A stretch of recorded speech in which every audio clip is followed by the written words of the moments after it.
Take Mercedes C-Class and make it a crossover. That's the GLK series. We like the new C-Class. Let's see if getting all high and mighty ruins the recipe as we take a run in the GLK350 4MATIC and check the tech.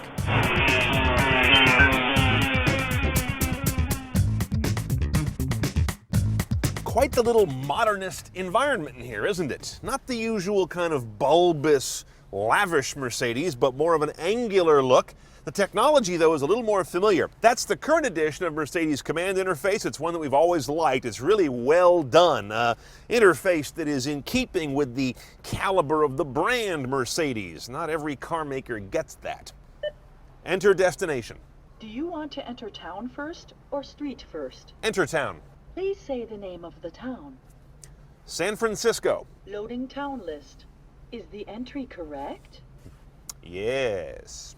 Live traffic info is available, but only via a separate $1,500 option called the Universal Media Interface, and not as a standard part of the navigation rig. This system has very good voice recognition and quick response. It's hard drive based. That's part of the reason. Let's dial a phone number.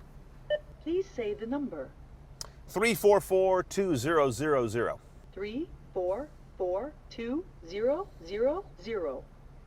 Okay. Dialing.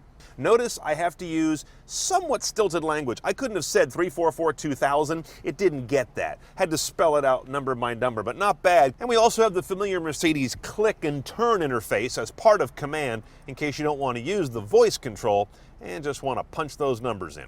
Because we have a hard drive based head unit, we also have what they call the music register. That's a 6 gigabyte user space where you can put media. Here's a look at all my media of the digital sort. There are my 6 disc slots right there.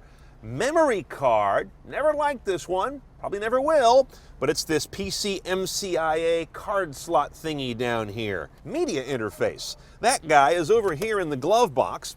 If I pull these cables out, you can see I've got an iPod adapter and also an aux jack there. Those go into a jack on the wall of the glove box. This system also plays video on the screen when you're parked, so you got a little drive-in movie deal going on here. And in addition to this, there's a separate optional rear seat entertainment system for this car that puts the twin 8-inch LCDs on the back of the front seats, so everyone gets their own monitor in the back. That's the way it should be done. Bluetooth hands-free is built in here. There's none of that nonsense where you can do Bluetooth or cradle or Bluetooth and cradle like a lot of other Mercedes have. Just Bluetooth. It's part of the car, period. The GLK350 is powered by a 3.5-liter V6, good for 268 horsepower and a fulsome 258 foot-pounds of torque. 0 to 60 in 6.5 isn't going to break any records. Neither is the 1621 MPG. One choice on the gearbox in this guy. It's a 7-speed Mercedes automatic. It's a work of art. It's a great automatic. It's got a shift gate here in the back. You just come all the way back to drive normally, and if you want to shift, just kick it left or right for a down or an up shift. And you've got a comfort and sport button right there, which affects the shift patterns and the aggressiveness of the gear changes and the revving. And by the way, that gate is your only shifting joy. No paddles on this guy.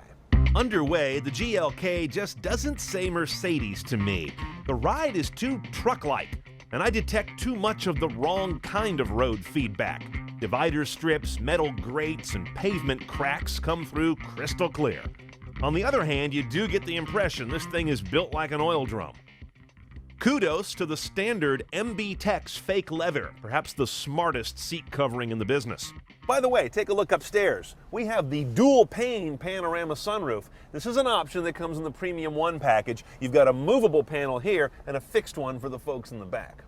Passers-by may not know you're driving a Mercedes, which could be a problem for some Mercedes buyers, because the GLK has a design language made up of strong creases and corners that just doesn't look like any other Benz. You almost wonder who its father was. Let's price our GLK350. With the 4MATIC all-wheel drive, it's just a tick below $37,000 base delivered. Now, to do an up CNET style, you got to add a couple packages. One is the multimedia package. That gets you the hard drive-based navigation system, the hard drive-based media system, the Harman Kardon audio, and rear view camera. Also, the rear seat entertainment system is very tasty. Dual 8-inch screens, $18.80 more. Or be a cheapskate, get the iPod adapter for $300 and keep using paper maps.